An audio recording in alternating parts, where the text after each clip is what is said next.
ดีมีคอมผู้ใดบ่เคยปิ่นบ่เต็มนาเจียแบบนี้ได้แต่ส่วนเนื้อส่วนหนึ่งเนาะวิธีแก้ไขก็เฮาก็เปิด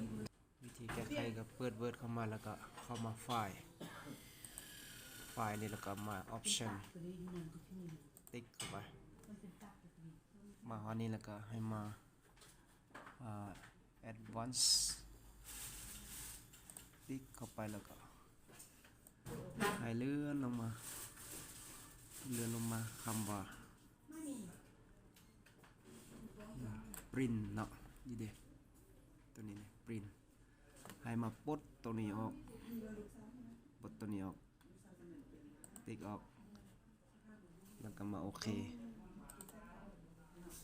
สร้างปิ่นแล้วก็จะเต็มหน้าเลยเนาะ